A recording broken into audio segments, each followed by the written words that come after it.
domaine. J'aimerais dire à quelqu'un, lorsqu'un démon se donne une mission, il ne l'arrête pas. Le seul être capable d'arrêter la mission diabolique, c'est le Saint-Esprit. Quelqu'un a dit Amen. Et celui qui a dit Amen reçoit une puissance ce matin. Le démon, lorsqu'il se fixe un objectif, il ne se lasse pas. Parce que vous n'êtes pas sans ignorer que l'esprit impur ne se fatigue pas.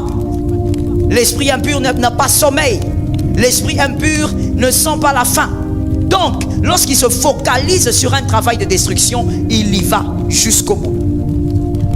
Et lorsque le serpent donc vous mord, comme en Nombre 21, les combats de la vie vous acculent, les combats spirituels, les démons vous oppressent, le Goliath de votre vie vient vous oppresser cette année. Voici l'attitude. Ce n'est pas la prière de Moïse qui sauve, c'est le serpent brûlant qui sauve.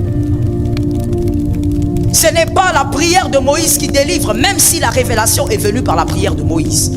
Mais c'est le serpent d'airain, les serpents brûlants qu'on élève qui sauve. Vous devez être focalisé sur le serpent d'airain. Pourquoi la plupart des temps, les élus, nous échouons face à certains combats spirituels? C'est parce que nous nous focalisons sur le pasteur, sur Moïse, plutôt que sur le serpent d'airain. Ce n'est pas la prière de Moïse qui va te délivrer du mal. Ce n'est pas parce que tu viendras chez moi que je t'imposerai les mains que tu seras délivré du mal.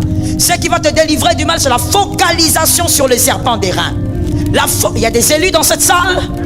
C'est la focalisation sur le serpent d'airain. La focalisation sur Jésus de Nazareth. Tu te focalises sur Jésus malgré la douleur des morsures. Ça, ce n'est pas facile. Et ça, c'est très fort. Dieu ne dit pas à Moïse, dis au peuple, je veux chasser les serpents qui mordent. Comme ça, ils seront capables de regarder. Dieu dit, pendant qu'ils seront mordus, qu'ils regardent le serpent d'airain. Pendant le combat, c'est là qu'on cherche Jésus. Je n'ai pas entendu. Pendant les combats spirituels les plus rudes, c'est là qu'on se focalise sur le Christ. Il ne faut pas dire j'attends que Jésus calme un peu ma douleur. Comment je peux prier avec un cœur troublé? C'est pendant que tu as le cœur troublé que tu dois te focaliser sur Jésus. Les élus ne sont pas venus ce matin. Les sauvés ne sont pas venus ce matin. C'est pendant que tu es dans une souffrance que tu ne peux pas expliquer à ton frère que tu dois te focaliser sur Jésus. Aujourd'hui, nous avons très peu de victoires dans les combats spirituels parce que nous sommes attachés à nos prophètes. Nous sommes attachés à nos pasteurs. Nous sommes attachés à nos apôtres. Je vois souvent sur Facebook, quand je peux, les hommes, les femmes, les jeunes écrire une phrase, Dixit, pasteur tel, Dixit, pasteur, prophète tel. Ce n'est pas mauvais, on garde l'équilibre. Mais quand est-ce que vous allez aussi commencer à poster les versets bibliques? Autant que vous connaissez les phrases de votre pasteur, est-ce que vous connaissez les phrases qui parlent par exemple de la puissance du Saint-Esprit? Connaissez-vous les versets en tête? Connaissez-vous les versets en tête qui parlent de l'enlèvement? Connaissez-vous les versets en tête qui parlent de la puissance de Jésus qui délivre par la croix? Les connaissez-vous en tête? Mais vous connaissez les phrases de vos pasteurs. Voici pourquoi nous sommes affaiblis dans le combat spirituel. Dans le combat spirituel, celui qui est monté sur le bois, ce n'est pas un prophète. Dans le combat spirituel, Moïse lui-même, le grand Moïse, a élevé le serpent d'airain. Il faut donc se focaliser sur le serpent d'airain. Regardez ce qui est merveilleux dans cette affaire. C'est que quand on se focalise sur le serpent d'airain, la Bible ne dit pas que quand vous regardez, tout de suite ça s'arrête. Mais la Bible dit, le temps que vous vous retournez pour regarder, la souffrance continue. Pendant que vous faites des efforts pour soulever votre tête et regarder le serpent brûlant, le serpent d'airain, les serpents venimeux sont en train de vous mordre. Il y a des gens qui pensent que quand Jésus est avec vous, il faut qu'il diminue obligatoirement votre douleur. Ça ne fonctionne pas comme ça. Il est souverain, il peut le faire s'il veut. Mais là, il dit, pendant que tu es mordu, regarde le serpent d'airain. Dis à ton voisin, apprends à regarder le serpent d'airain.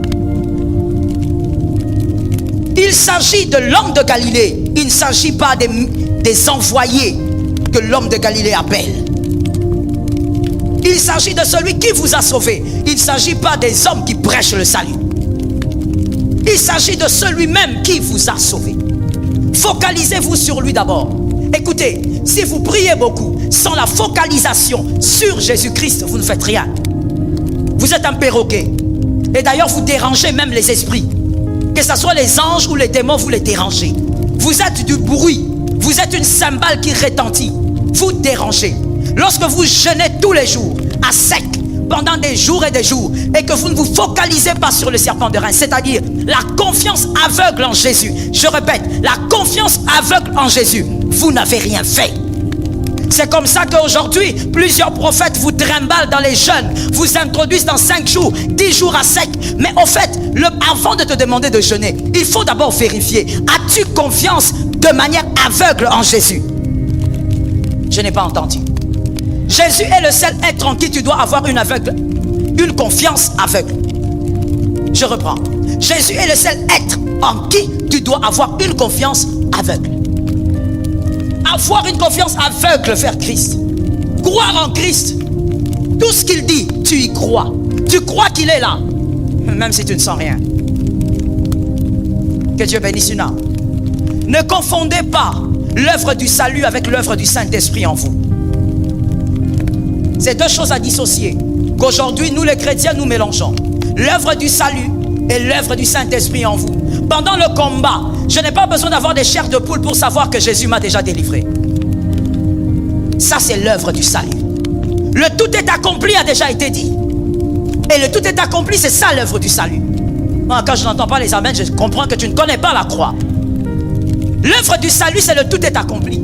C'est-à-dire, tu es sauvé une fois pour toutes. L'Éternel t'a délivré, t'a libéré. Et tu es aussi sous un régime. Quel est ce régime? Luc 10, 19. Tu es sous ce régime. Depuis le tout est accompli que quelqu'un dit, je suis sous ce régime. Tu es en retard, j'ai l'impression que tu es venu en somnolent. J'ai dit que quelqu'un dit, je suis sous ce régime. Tu es sous le régime de Luc 10. Qu'est-ce qu'il dit? Voici, je vous ai donné le pouvoir. C'est ça le salut. C'est ça l'œuvre du salut. Même quand le combat est dur et que je reste seul, que je reste nu comme Job, je sais que je suis sauvé. Je sais que je finirai par vaincre. Ça, c'est l'œuvre du salut. Mais des fois, on s'attend à voir l'œuvre du Saint-Esprit en pensant que si on ne le voit pas, c'est qu'il y a un problème. On ne sera jamais sauvé ou on ne sortira jamais de ce problème. Même si pendant le combat, vous n'avez aucune vision, vous êtes sauvé. La vision, c'est l'œuvre du Saint-Esprit. Une prophétie, c'est l'œuvre du Saint-Esprit.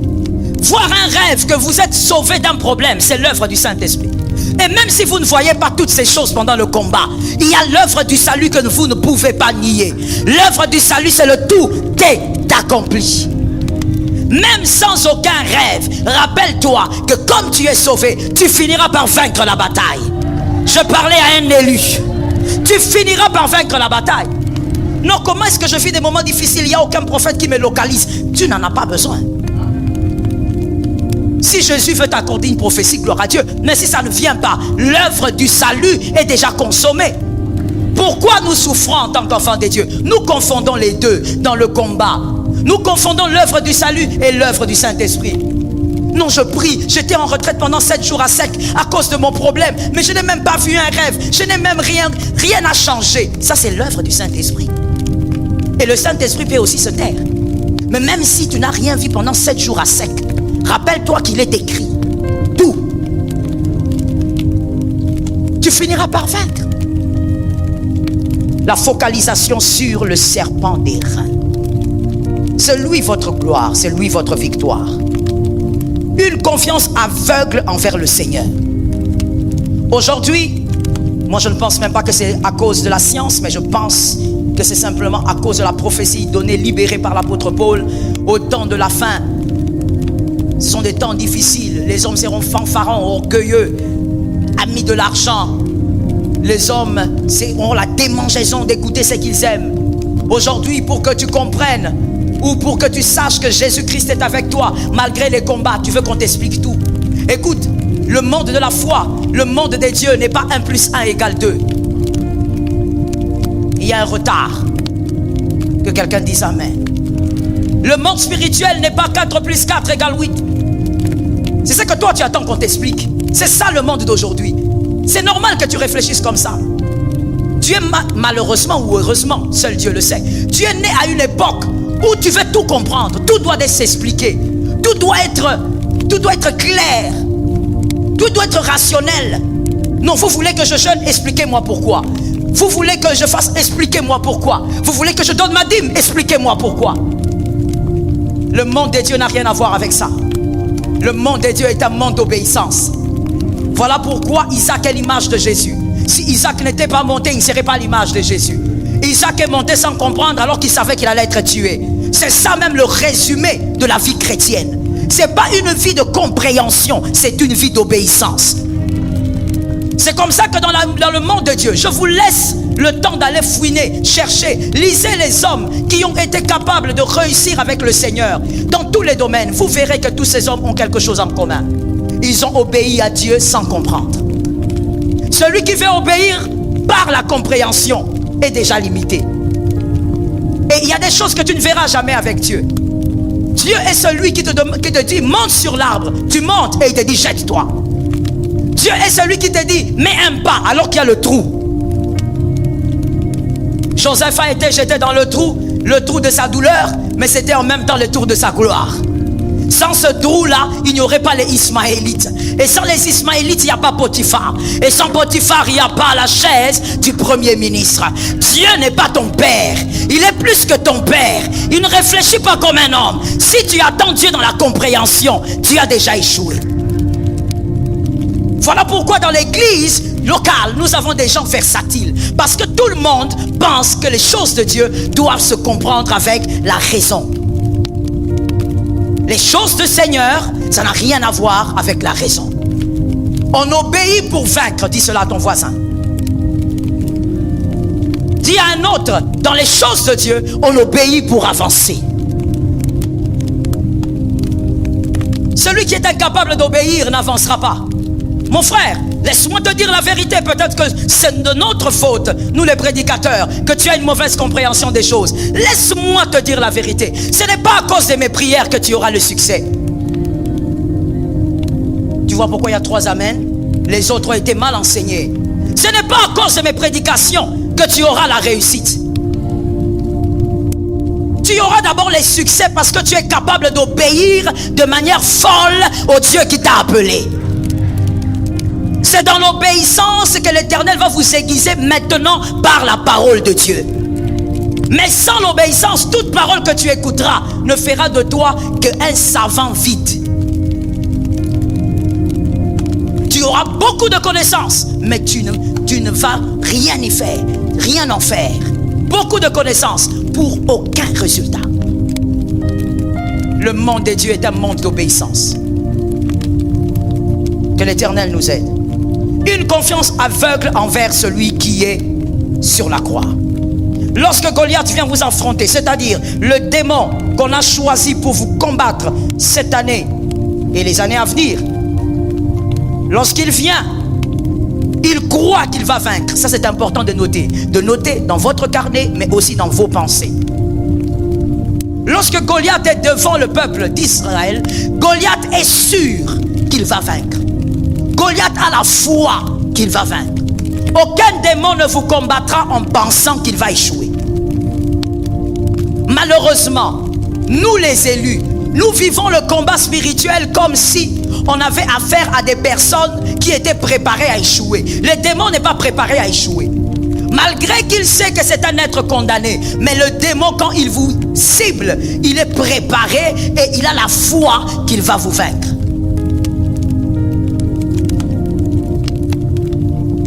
Ça, c'est la foi des démons. Et à cause de leur foi, ils sont très persévérants. S'il y a une chose que les démons savent faire, c'est la persévérance. Il peut suivre un être humain pendant 30 ans, pendant 40 ans. L'objectif, la voir un jour. Voilà pourquoi la Bible peut dire, priez sans cesse. La Bible sait ce qu'elle dit. Ils sont très persévérants. Toi, tu te fatigues, eux ne se fatiguent pas. Toi, tu dors, elles ne dorment pas. Toi, des fois, tu es découragé. Tu fais des caprices, mais eux sont persévérants. Et l'objectif, c'est de te détruire. Que l'Éternel accorde une force ajoutée à quelqu'un ce matin. Voilà pourquoi Goliath se présente sans relâche devant le peuple d'Israël. 40 jours, 80 fois, il parle, il crie, il insulte, il humilie, il accule, il oppresse. Parce que mon frère, voici la réalité de la vie. Voici ce qui se passe sous le soleil. C'est que tout homme, même les hommes les plus forts, en général, face à la pression, il lâche. Une pression continue, il lâche. Voilà pourquoi toi, tu dois être un homme, pas charnel, mais spirituel. Un homme charnel, c'est ce chrétien-là. Il connaît Dieu, il est converti, mais il vit par la chair. Ce chrétien-là qui peut lâcher face à certaines pressions. Toi, sois un homme spirituel. C'est-à-dire quand la chair n'en peut plus, entre dans la deuxième dimension. La deuxième dimension, c'est la dimension de l'esprit. Et concentre-toi en esprit. Focalise-toi sur Jésus. Et Jésus te donnera la victoire. Même si le combat prend 4 ans, ça finira. J'ai pitié de celui-là. Même si le combat prend 10 ans, ça finira. Même si le combat prend 25 ans, autant il t'oppresse, autant toi tu crois. Autant tu crois. Autant tu crois. Il t'oppresse. Plus ça chauffe, plus tu crois. C'est ça l'homme spirituel. L'homme charnel, lui, il est dans quelle dimension? Moi, je suis fatigué. Moi, je suis aussi un humain. Depuis que j'ai commencé à prier, pourquoi ça ne change pas? Moi, je suis fatigué. Moi aussi j'ai besoin de vivre. Moi aussi, pourquoi ça ne peut pas être moi? Pourquoi seulement les autres? Moi aussi. Charnel. Tu n'as jamais grandi.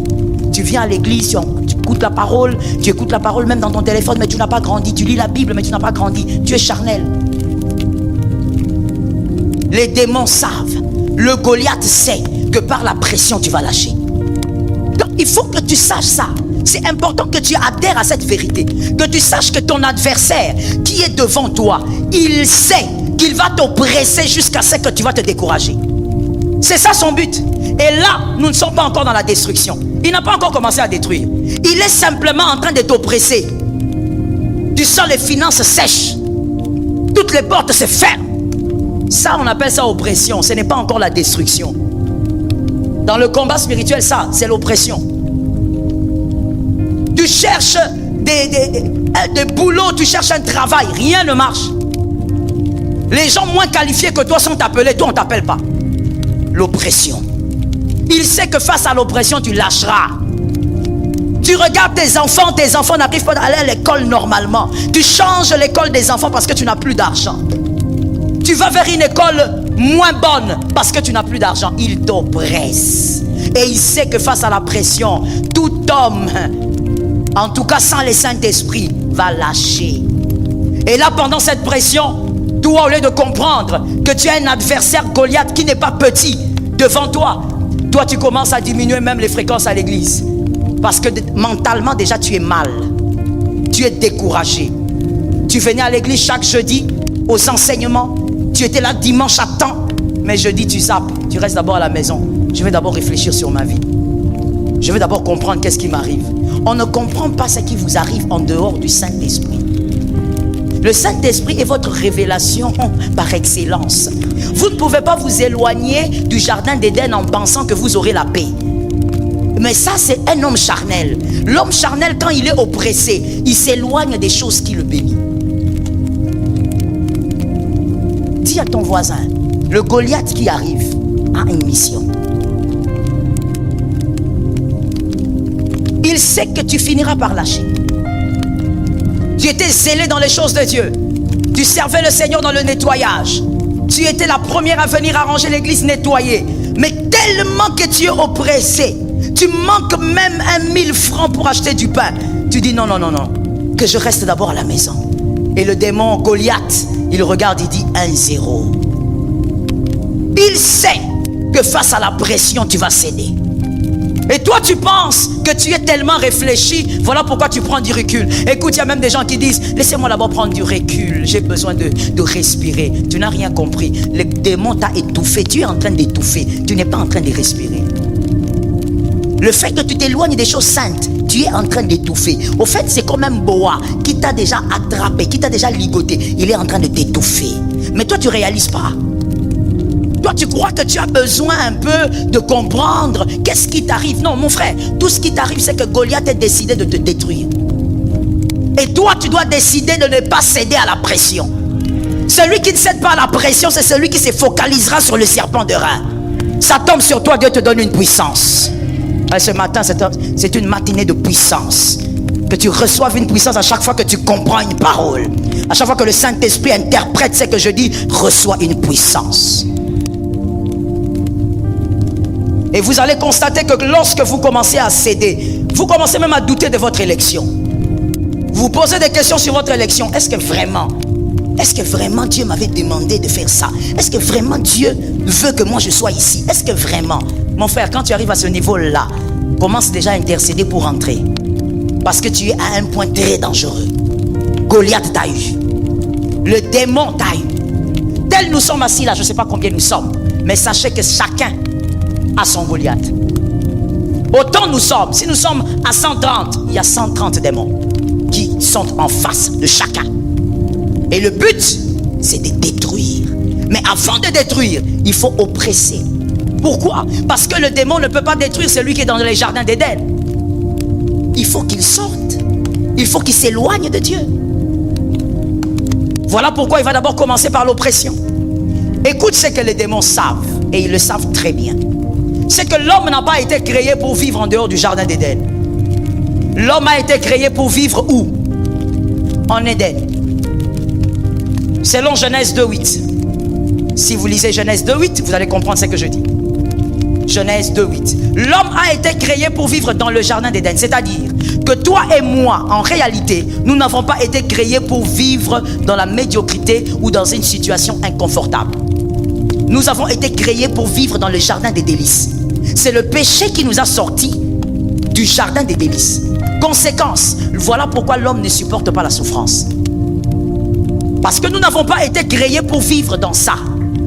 Nous avons été créés pour vivre dans un jardin des délices. Le péché nous a rétrogradés. Et maintenant que nous sommes dans la souffrance, dans une société détruite par le péché, le démon sait que lorsqu'il va t'oppresser encore, comme ce n'est pas de ta nature de vivre dans la souffrance, tu vas céder. Est-ce que quelqu'un m'entend? Il n'y a rien qui écroule les hommes comme la souffrance. C'est d'abord la souffrance qui écroule les héros, et ensuite c'est l'impudicité ou le sexe. La deuxième chose que Goliath fera, comme il a fait d'ailleurs, il a parlé pendant 40 jours. Parce que Goliath sait qu'on ne peut pas vaincre. On ne peut pas vaincre une personne à qui on n'a pas transmis la peur. La personne à qui on transmet la peur et qui reçoit la peur, c'est cette personne que vous serez capable de vaincre. Une personne qui n'a pas peur de vous, peu importe ce que vous allez faire ou dire, vous ne pourrez pas la vaincre. Alors Goliath, pendant 40 jours, a commencé à transmettre la peur. Il disait des choses qui transmettaient la peur. La preuve, c'est que Saül avait fui. Le chef de l'armée, le garant de l'armée, il a fui. Il avait tellement peur. Lorsque le démon d'oppression et de destruction vient dans votre vie en mission, il fera tout pour vous faire douter de tout ce que Dieu a dit. Parce que lorsque vous commencez à douter de ce que Dieu a dit, vous laissez la brèche à la peur. La seule chose, mon fils, qui nous empêche d'avoir peur, c'est ce que Dieu a dit. C'est pas parce que nous sommes sûrs de nous, c'est parce que nous nous rappelons de ce que Dieu a dit. C'est la seule chose. Quand tu regardes tes enfants, tu dis, non, mes enfants ne mourront pas. Comment tu sais que tes enfants ne mourront pas? Je sais que Dieu m'avait dit que celui-ci aura telle destinée, que celui-là aura telle... C'est ce que Dieu t'a dit qui te sort de la peur. Sans les paroles du Seigneur, on serait tous noyés dans la peur. Et Goliath, le démon en mission dans ta vie, c'est son travail. C'est de faire oublier tout ce que Dieu t'avait dit. Il va par les circonstances de la vie, par les combats te parler dans ton esprit et te dire, regarde, s'il était avec toi, comment cette situation ne termine pas? N'est-ce pas que tu as prié? N'est-ce pas que tu as jeûné? Mais si ces dieux-là étaient avec toi, pourquoi ça ne change pas? On te dit que c'est un Dieu de miracles, mais est-ce que toi tu vis le miracle?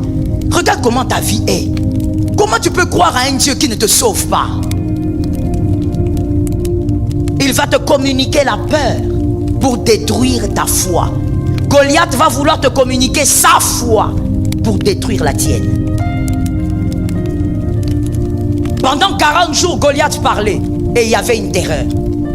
Pendant le temps difficile, pendant le combat spirituel, le démon va parler. Le démon va insuffler des pensées à ton esprit. Mais à toi de te rappeler que tout ce que l'homme ou le diable dit en dehors de ce que Dieu a dit est un mensonge. Ce que Dieu a dit est vrai et reste vrai. Même si ce que Dieu a dit, moi je meurs, la chose reste en suspens. Ce que Dieu a dit reste vrai. J'étais en train de dire une fois à une femme, il y a je crois 10 ans de cela, je lui disais, écoute, elle me posait une certaine question que je ne veux pas te dire, mais voici la réponse que je lui ai donnée. Je lui ai dit, on prêche la vérité et on prêche ce qui est certain. Et ce qui est certain, c'est la parole de Dieu. Même s'il m'arrivait, moi, Joël Kabasele, de mourir d'un cancer, je dirais sur mon lit de mort, Jésus guérit les malades. Tu vois, ton amène à un problème. Parce que tu ne comprends pas la dimension de ces choses. Même si, je reprends la phrase, même s'il m'arrivait de mourir d'un cancer, sur mon lit de mort, je dirais, Jésus guérit les malades. Et je dirais même que par ces meurtrissures, il ne s'agit pas de votre expérience de vie, il s'agit de la vérité. Goliath va travailler pour te faire oublier la vérité. En te présentant ton passé, en te présentant ton présent, en te présentant même la vie de certains de tes frères. Si ce que Jésus t'a dit est vrai, pourquoi tel frère vit comme ça? Pourquoi dans cette église il y a tel problème? Pourquoi? C'est ça l'esprit de Goliath. Et malheureusement la plupart des chrétiens, nous sommes sous l'esprit de Goliath. Nous venons à l'église avec la Bible, mais dans nos têtes nous pensons selon la foi de Goliath. Il nous a communiqué des pensées.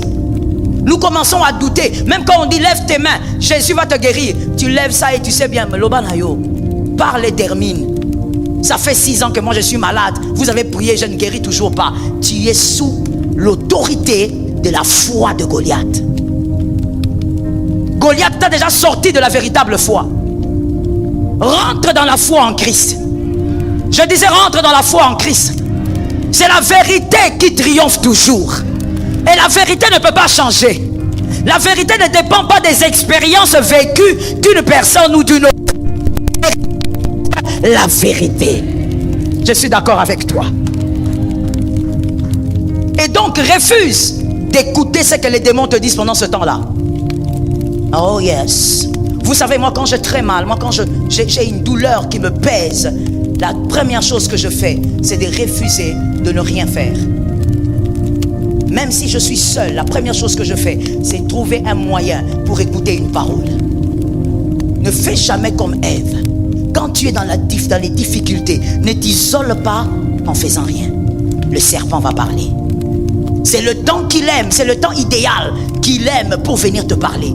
Quand tu sens que tu es attristé, quand tu sens que tu es acculé par les combats, ouvre la Bible. Si tu n'arrives pas à ouvrir ta Bible, ça peut arriver. Prends même ton téléphone, mets une prédication. Et des fois même, il ne faut même pas mettre une prédication. Prends seulement un morceau de parole qui dit, je suis avec toi, je suis avec toi, je suis avec toi, je suis avec toi.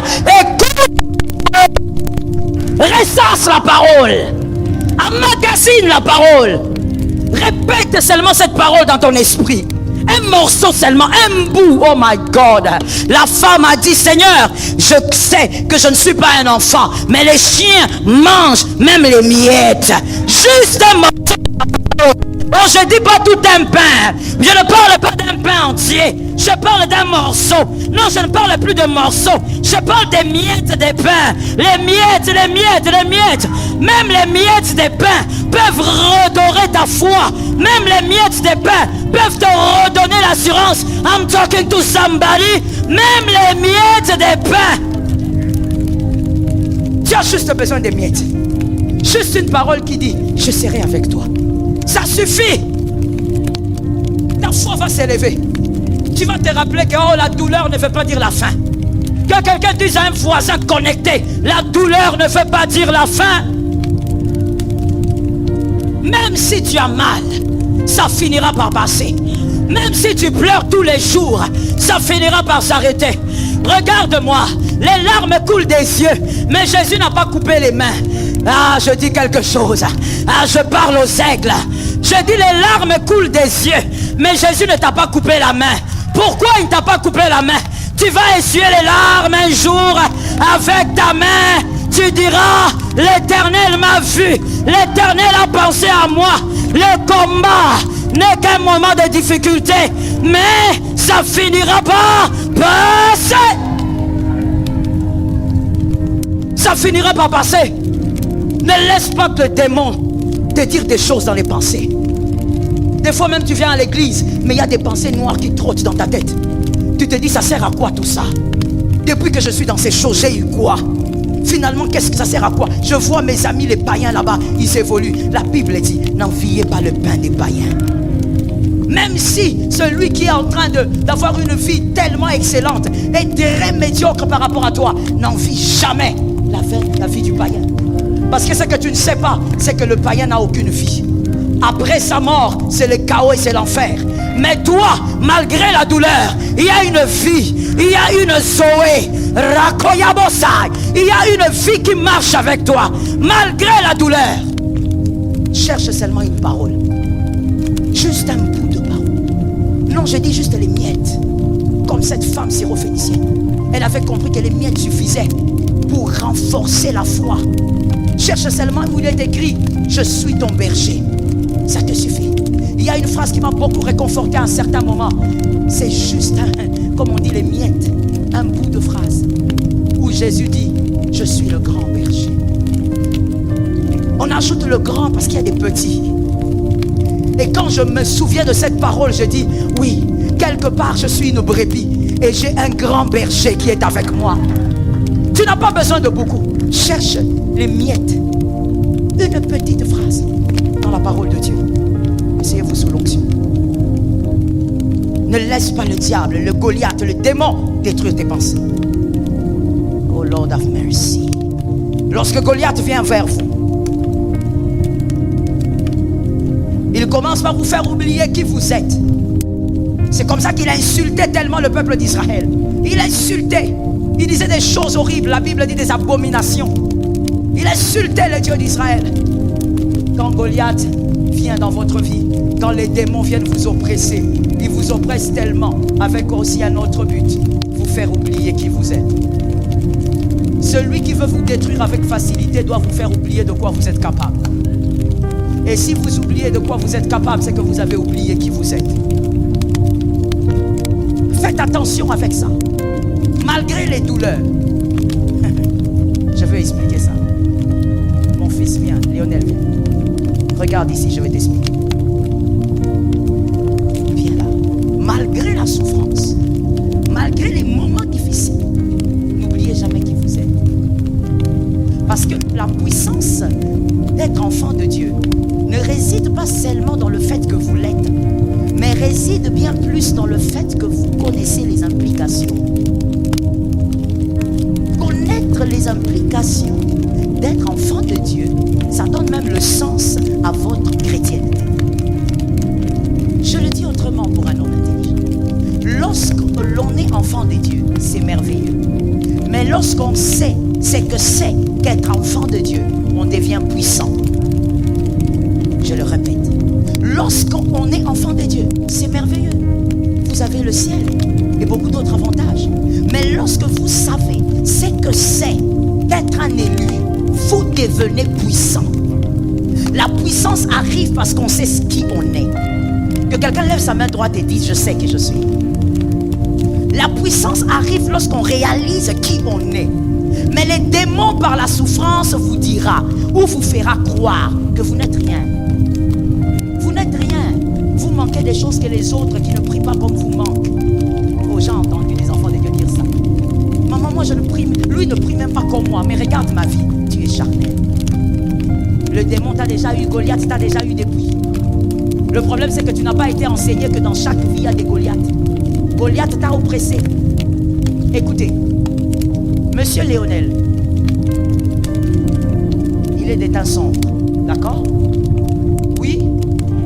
Pourquoi vous répondez pas? Vous voyez autre chose, vous? Monsieur Lionel est étincelant. Il est très beau avec ce teint. Quand il porte la chemise bleue, est-ce qu'il devient bleu? Quand il porte une chemise, un pantalon bleu de nuit, est-ce qu'il devient bleu de nuit? Et s'il portait une chemise rouge, est-ce qu'il devenait rouge? Quand je lui mets mon mouchoir qui est blanc, est-ce qu'il devient blanc?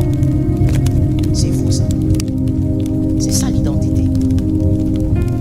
C'est que vous êtes ne change pas.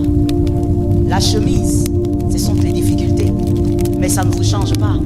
Vous restez celui que vous êtes. Le pantalon, ce sont les larmes de la vie. Les moments durs que vous ne pouvez raconter à personne. Mais cela ne vous change pas. Vous restez le monsieur sombre. Le diable peut revêtir votre vie de plusieurs vêtements de douleur. Vous restez qui vous êtes. Vous restez sombre malgré la couleur du vêtement que vous portez. La souffrance peut changer de forme. Vous restez enfant de Dieu. Oh, il y a quelqu'un qui est en retard. La douleur peut changer de forme, même de stratégie. Mais vous restez un élu. Merci mon fils. Vous restez un élu. C'est-à-dire, le diable ne peut pas vous mettre à terre. Ça tombe sur toi. C'est une matinée de foi. Le diable ne peut pas vous mettre à terre et monter sur vous. Impossible. La croix est déjà montée sur lui. Donc il ne peut pas monter sur vous. Dieu peut permettre que le diable vous écrase, que le diable vous humilie, que le diable vous discrédite. Mais Dieu ne permettra jamais, parce que tout est accompli, que le diable monte sur vous. Sachez que vous êtes un élu. N'oubliez jamais qui vous êtes. Être un élu, ça veut dire, c'est toi qui finis par gagner. Oh, let me tell you. Comment tu veux me dire que toi tu vas entrer au ciel, mais que tu ne sauras pas vaincre les combats de la terre? What is that? Ça c'est incroyable. Ça ne peut pas arriver. It cannot happen. Si tu dois entrer au ciel, tu vas vaincre sur la terre. Si tu vas entrer au ciel, tu vas vaincre le combat sur la terre. Est-ce que quelqu'un entend? Être un élu, ça veut dire que le diable est à tes pieds. Même s'il te mord, mais il a été dit sur Ève, ta postérité, la tête du quoi? Lui, il fera quoi? Il te mordra le talon. Dieu l'a dit. Dieu ne l'a pas caché. Il te mordra. Il ne fera pas semblant, il va te mordre. Mais même quand il te mordra, la postérité va l'écraser. Même quand ils te mordront, toi tu es un élu. Tu finiras par écraser. Tu marcheras sur le scorpion. Tu marcheras sur la puissance de l'ennemi. Rien ne peut te nuire. Tu es un élu. Vous voyez les gens qui ont des problèmes des amens. C'est que le Goliath a déjà travaillé tes pensées. Tu es un élu. Un élu, c'est celui qui ne peut pas rater de vivre sa victoire. C'est un élu. Même si ça dure pendant 10 ans, l'élu finit par triompher. J'ai entendu. Même si ça dure pendant 20 ans, l'élu finit par triompher. N'oublie jamais qui tu es malgré la douleur. Retiens cet exemple-là, cette illustration-là. Retiens ça dans ton esprit. Changer de vêtement ne vous donne pas la couleur du vêtement. Vous restez, vous gardez le temps que vous avez. Vous n'êtes pas un caméléon. Ne sois pas un caméléon. Tu ne seras jamais aussi un caméléon. Tu es enfant de Dieu et tu mourras enfant de Dieu.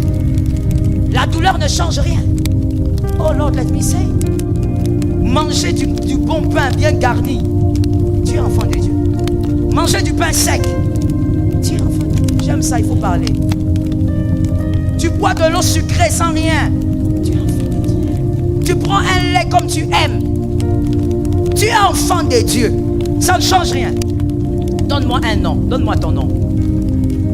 Non, ça c'est le prénom. Donne-moi ton nom. Je n'ai rien entendu. Arnaud, donne-moi ton nom. Lundu. Il y a des noms que j'ai entendus ici. Ça dérangeait ma petite tête. Lundu. Écoutez, vous êtes Lundu même si vous grossissez. Vous êtes Lundu même si vous maigrissez. Vous êtes Lundu même si vous tombez malade. Vous êtes Lundu même si vous marchez à pied. Dans la voiture, vous êtes toujours un Lundu. Même le nom de famille ne change pas. Comment tu peux penser que souffrir peut t'enlever ta puissance de l'identité? Tu restes puissant, tu restes enfant de Dieu, tu es un élu, et alors tu es redoutable, tu es un champion, tu es un puissant, tu es le vainqueur, tu es celui qui va terrasser Goliath. Que quelqu'un dise à son voisin, c'est moi qui ai la chose. Tu as la chose. La chose repose sur toi. Quelle est cette chose? Le pouvoir de devenir enfant de Dieu. C'est un pouvoir. Le jour où tu es devenu enfant de Dieu, il y a des armures spirituelles que le Seigneur t'a données. Ah, il y a quelqu'un qui n'a pas entendu. Il y a des armures spirituelles que Jésus t'a données. Des armures invisibles que tu portes sur toi. Le Goliath peut venir, mais il doit savoir que tu n'as pas oublié qui tu es. Conseil gratuit. Si Dieu te permet de vivre le désert avec tes enfants, ah, ça c'était merveilleux en même temps parce que ces enfants ils sont des guerriers. Ah, c'est pas n'importe quel enfant que Dieu permet ça. Si Dieu permet qu'une famille vive le désert, papa, maman, les enfants, c'est que tu as des guerriers dans la maison. Tes enfants ont des destinées de puissance. Alors voici le conseil que je donne à un père. Parce que quand on est père, on est chef de famille, il faut avoir quand même la carrure du père. Il ne faut pas être molle comme ça, comme façon. Il faut avoir la carrure d'un homme. Tu prends tes enfants, tu les mets là. Tu dis à tes enfants, vous savez vous êtes des lundos. L'Éternel est avec vous. L'Éternel marche avec vous. Tu dois commencer à déclarer sur les enfants qu'ils n'oublient pas qui ils sont. Ton fils va dans une école, il va à pied, les autres viennent dans de belles voitures. Quand tu récupères ton fils à pied, tu dis, mon fils, toi tu es un vaillant, toi tu es un grand, toi tu es puissant, toi tel que tu es là, tu achèteras des voitures. Il ne doit pas oublier qui il est. Attention avec Goliath, qu'il ne fasse pas oublier qui tu es. Saül avait oublié, toute une armée, je ne sais pas combien ils étaient, peut-être 5000 hommes, ils ont oublié qui ils étaient. On ne joue pas avec le démon. Je ne suis pas en train d'ovationner les démons, mais je vous enseigne que plus de 5000 hommes ont oublié qui ils étaient. Ils étaient perdus. Ils ont fui la bataille. Mais il y a un qui n'a pas oublié. Celui-là a compris, ah, j'aime ça. Celui-là a compris que la taille ne fait pas l'identité. Oh Lord, la taille ne fait pas l'identité. Le travail qu'on fait ne fait pas l'identité. On peut être berger, mais on est vaillant. On peut être derrière les brebis, mais on est vaillant. On peut être faible à un moment, mais on peut être faible à un moment, mais on est vaillant. Ah, que je le dise autrement. Une femme de 15 ans, elle n'a pas d'enfant. Peut-être même elle n'est jamais tombée enceinte. Et peut-être même prénom qu'elle est vierge. C'est pas parce qu'elle n'a pas d'enfant qu'elle n'a pas de tronc. Ce n'est pas parce qu'elle n'a jamais allaité qu'elle n'a pas de sein. Elle a tout ce qu'il faut pour allaiter et pour tomber enceinte. C'est ce que toi tu es en réalité. Ce n'est pas parce que tu n'es pas dans ce bureau-là que tu n'es pas un homme de valeur. Ton identité est grande. Ton identité est puissante. Ton identité est redoutable. Tu finis par arriver, pas à cause des aptitudes seulement, mais à cause de l'identité. Dis à ton voisin, ne sois pas façon, n'oublie pas qui tu es. Oh, tu as peur de lui, pourquoi? C'est moi qui t'envoie. Ici, là, c'est moi qui dirige les assises. Dis à ton voisin, ne sois pas façon. N'oublie pas qui tu es.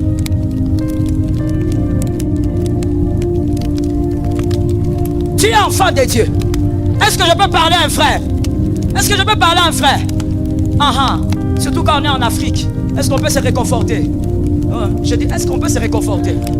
Mon frère, même si tu n'as qu'un seul pantalon, frime toujours. Frime toujours. Quand tu marches, lance un pied, lance un autre. Frime toujours. Même si tu n'as qu'une seule chemise, répare ça bien. Serre bien la chemise. Regarde ta chemise et dis, Jésus de Nazareth, je te remercie parce que tu m'as laissé une seule chemise. Mais je sais que je suis enfant de Dieu. Est-ce que quelqu'un entend? Oh non, moi comme je suis là, comme je suis dans la pauvreté comme ça, moi je ne peux pas aller parler à cette fille-là. Quelle fille? Quelle fille? Quelle fille? Je te demande quelle fille? Hein? Mon frère, si tu es enfant de Dieu, tu as la vision. We were in love that never meant to stay. Some things are real, even when they fade.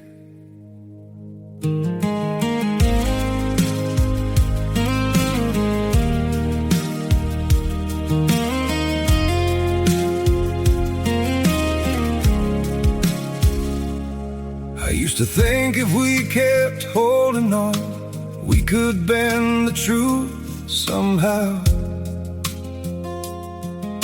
But love can't fight what's pulling us apart, and it's breaking us down now.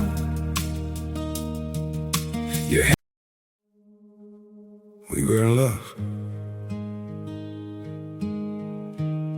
that never meant to stay. Some things are real, even when they fade.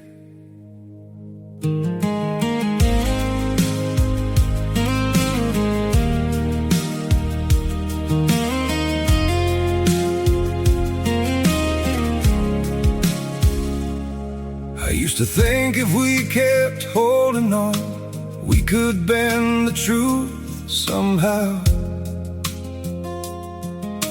But love can't fight what's pulling us apart, and it's breaking us down now.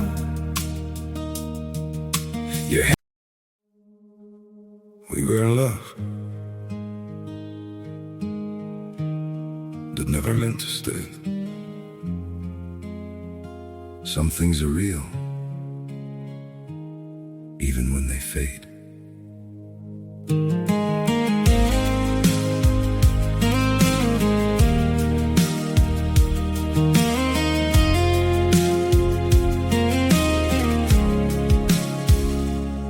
I used to think if we kept holding on, we could bend the truth somehow.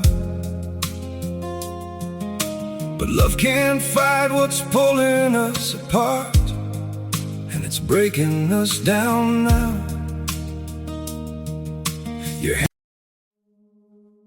We were in love.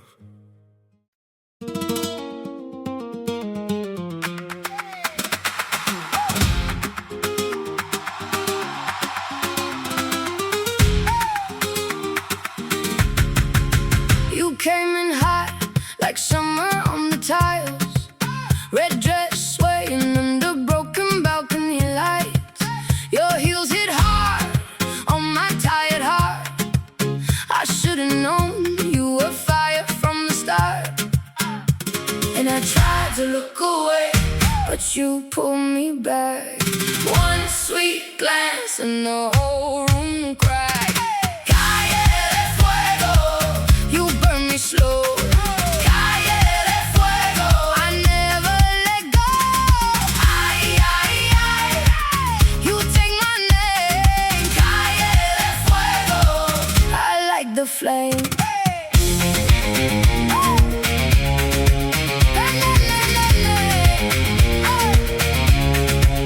We danced too close by the orange kiosk.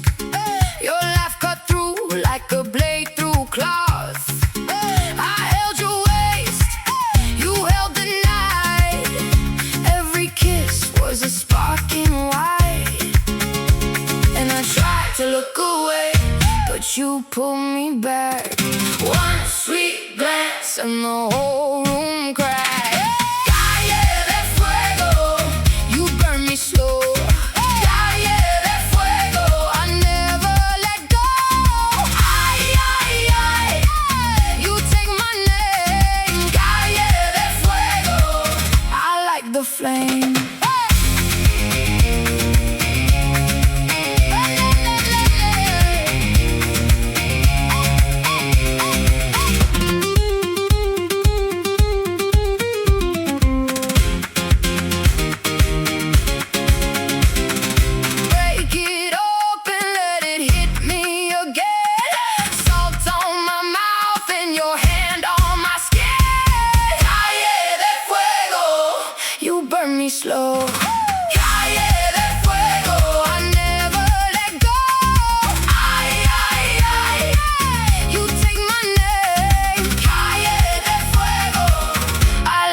flame. I like the flame. Tu bosses. Parce qu'il ne faut pas être enfant de Dieu paresseux. Tu bosses. Si Dieu te dit c'est tel, va prendre ton pantalon là, qui a dormi au fil, que tu as repassé. Porte le pantalon, porte ta chemise. Va chez la fille et dis-lui, tu vois tel que tu es là, moi, hein, je suis ton mari. Est-ce que quelqu'un m'entend bien? Est-ce que quelqu'un m'a bien capté? Si c'est une fille qui est dans les réseaux spirituels, elle va regarder, elle va dire, malgré qu'il est comme ça, mais c'est lui. Reste enfant de Dieu. Aujourd'hui dans les églises locales, regardez ce que nous vivons. Nous venons dans des grandes célébrations comme le dimanche et autres. Mais tu es dans les cultes, tu es triste. Il y a la louange, je n'arrive même pas à louer. Dans l'adoration, tu es même sorti de l'adoration parce que tu penses au problème. Comment tu es arrivé à ce niveau? Qu'est-ce qui s'est passé? Comment tu as laissé Dieu si loin? Comment tu as laissé Goliath prendre trop de place dans tes pensées à ce niveau? Même ton visage montre que tu es triste. Mon frère, laisse-moi te partager ça. Ce n'est pas une très grande expérience, mais c'est une petite. Frère, la tristesse n'a jamais rien changé. Et même afficher ta tristesse devant le monde entier ne changera jamais rien. Attirer la compassion et la pitié des hommes n'a jamais modifié l'avenir d'un homme. N'a jamais même amélioré la vie d'un homme. Ça ne sert à rien. Dans la présence de Dieu, et même quand tu es seul, rappelle-toi, je pleure mais je suis enfant de Dieu. Et voilà pourquoi je pleure comme un enfant de Dieu. Quand les larmes coulent, je ne murmure pas. Quand les larmes coulent, je dis, Jésus, tu vois comment je pleure. N'est-ce pas que toi tu es là? N'est-ce pas que toi tu es devenu mon Père? Tu vois comment moi je pleure? Tu pleures comme un enfant de Dieu. Que Goliath ne te fasse pas oublier qui tu es. Tu restes enfant de Dieu malgré la souffrance. Assieds-toi, je vais finir. Le Saint-Esprit est bon. Et par sa grâce, il communique la vérité à ceux qui croient. Refuse ce que Goliath veut te faire transmettre. Je suis d'accord avec toi. Regarde mon frère. Des fois on se pose la question, mais pourquoi la souffrance dure? Il y a plusieurs raisons. Même si on veut en faire un séminaire, on va prendre des années. Il y a plusieurs raisons. Mais laisse-moi te dire aujourd'hui, l'une des plus grandes raisons, c'est que Dieu ne donne pas que la victoire. C'est le système de Dieu. Que quelqu'un me dise le système de Dieu. Dieu donne la victoire et il donne la récompense. Si tu veux vaincre sans récompense, il peut le faire. C'est-à-dire Goliath va tomber aujourd'hui. Le démon qui t'oppresse va partir. Les esprits impurs vont s'éloigner. Tu as la victoire, mais ça va se limiter là. Tu vas ressembler à Samson. Pour vous qui écrivez, Juge 16:30. Juge 16:30. Samson, à la fin de sa vie, il a eu une victoire. La Bible dit même que c'est parmi les plus grandes de ses victoires. Il n'avait jamais tué autant de personnes de son vivant. Mais il n'y avait pas de récompense après la victoire. Il n'y avait que la victoire. Toi, tu ne mérites pas que la victoire. Ça tombe sur toi, ma fille. Toi, tu dois avoir et la victoire et la récompense. C'est comme ça. Retiens pour la vie. Et si tu es intelligent, tu vas l'écrire. C'est comme ça que certaines souffrances durent. Parce que Dieu accorde la récompense par rapport à la durée de la foi, à la maintenance de la foi. La récompense n'est pas le résultat de la puissance. La puissance apporte l'arrêt du combat. Mais la récompense est le résultat d'une foi pérenne, d'une foi qui dure dans le temps. Voilà pourquoi la souffrance de ton voisin a fait 4 jours. Pour toi, ça fait 5 ans. Ta récompense est grande. Jésus te fait attendre. Praise the Lord. Ta récompense est grande. Voilà pourquoi Jésus veut te faire attendre. Il veut que ta foi grandisse. Et comme Jésus est juste, il veut aussi démontrer à Goliath que j'ai eu raison de récompenser. Tu as acculé pendant 20 ans, tu as vu. Il est resté solide. Tu as vu, non? C'est ça Dieu. Dieu, il aime être juste même devant les esprits impurs. C'est ça qui s'est passé avec Job. C'est comme ça que Dieu parlait au diable. Dieu veut montrer même à ce Goliath-là, le démon qui t'accule. Mais tu vois, n'est-ce pas que j'ai raison de récompenser Goliath? Tu l'as acculé pendant 7 ans. Est-ce que tu l'as vu broncher? Est-ce que tu l'as vu négliger mon œuvre? Est-ce que tu l'as vu se détruire? Est-ce que tu l'as vu aller dans l'impudicité? Tu as vu? Tu as acculé ma fille pendant 12 ans. Mais est-ce que tu l'as vu écarter les gens pour avoir $100? Elle est restée là. alors maintenant, je peux récompenser. Et même les démons sont effrayés quand Dieu te récompense. Parce que Dieu récompense devant les anges et devant les esprits impurs. Tout le monde doit voir. Le Goliath qui te détruisait, généralement on dit, ceux qui te combattent, on parle des hommes physiques, verront ta bénédiction. Mais avant qu'eux ne voient ta bénédiction, le Goliath là qui te combattait, doit voir ta récompense. Ça tombe sur ta tête. Il doit voir ta bénédiction. C'est le système de Dieu. C'est comme ça que David, un grand prophète, il a dit dans 1 Samuel 17, 26. 1 Samuel 17, 26, il a dit: que fera-t-on à celui qui tuera?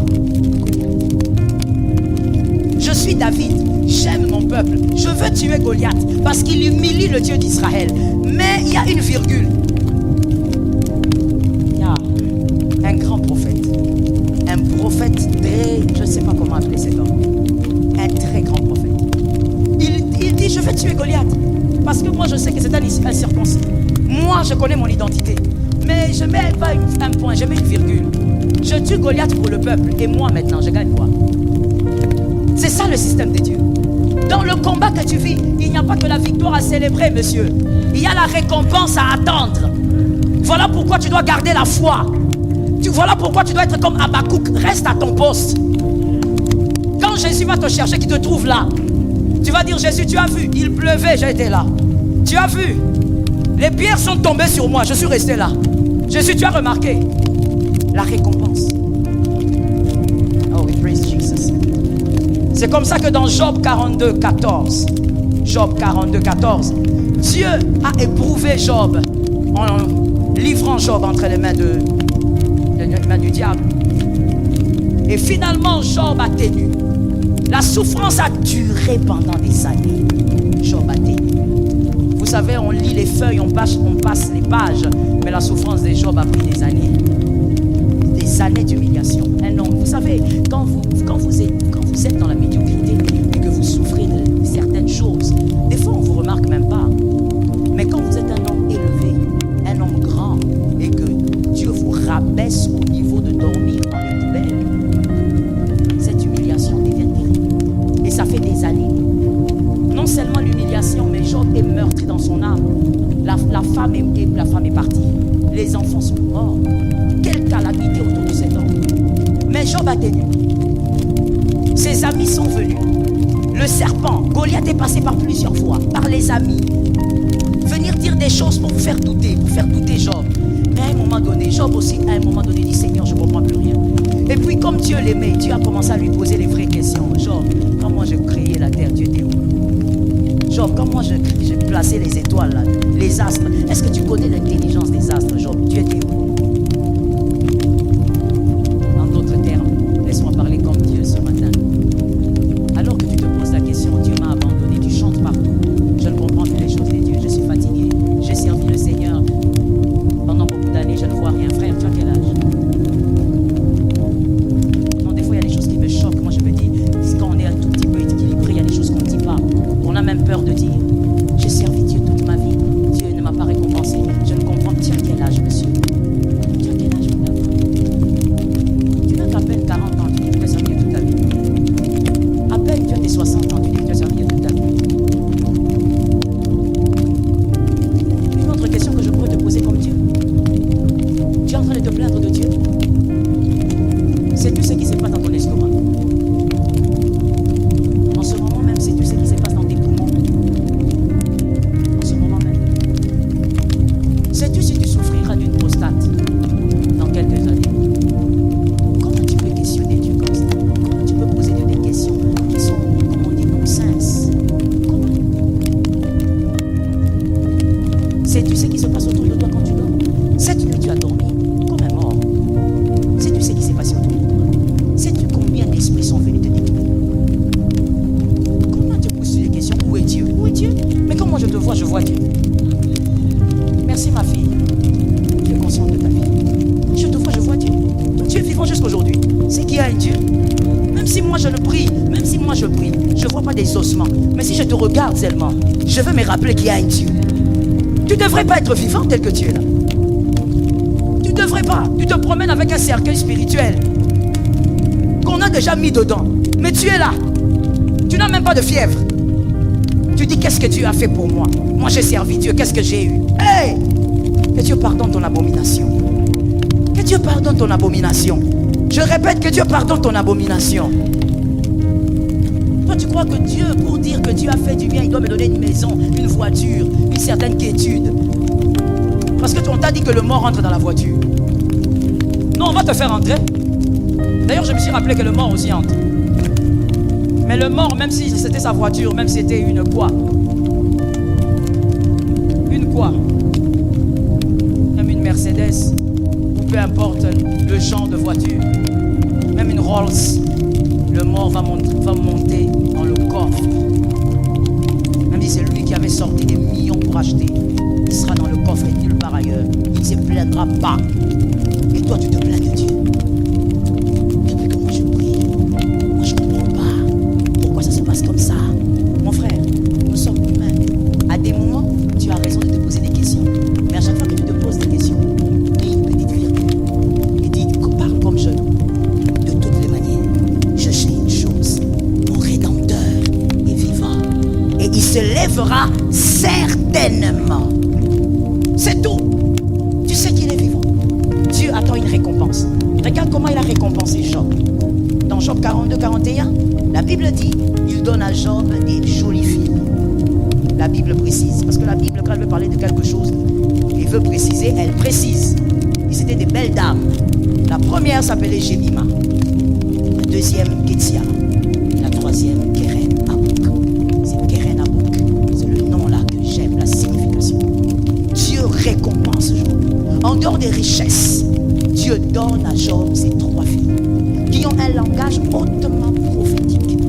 Parce que Dieu, il n'est pas dans l'ombre, mais il est dans l'image ou dans le corps. Quoi qu'il s'exprimait dans l'ombre, mais il était toujours dans le corps. Dieu veut dire ceci. Jemima veut d'abord dire la colombe. La colombe. Kétia veut dire, Kétia, on va le dire comme ça, c'est un arbuste dont l'écorce sert de parfum. Un tout petit arbre dont l'écorce sert de parfum. Donc, c'est un parfum. Quand Dieu veut te récompenser, il te récompense dans cette dimension prophétique. Troisièmement, c'est Keren Abouk. Keren Abouk, c'est la corde d'antimoine. La corde d'antimoine était un genre de jarre qu'utilisaient les Juifs pour se maquiller les paupières. En fait, c'est un maquillage. C'est un maquillage que les Juifs utilisaient pour se maquiller les paupières, pour se maquiller les yeux. En fait, c'était pour rendre le regard un peu plus brillant. Donc, c'est un maquillage. Lorsque Christ te fait passer, accepte que le Goliath te fasse souffrir pendant un temps. Il veut te voir garder la foi pour cette récompense. Avant même les récompenses matérielles, voici ce que celui qui persévère jusqu'au bout reçoit. Il sort de la souffrance avec d'abord Kétia, c'est-à-dire le parfum. Et le parfum dans la parole de Dieu, c'est l'adoration. Il sort de la souffrance avec une adoration. Il est dans la victoire avec une adoration. C'est ce que les femmes avaient fait quand Goliath était tombé.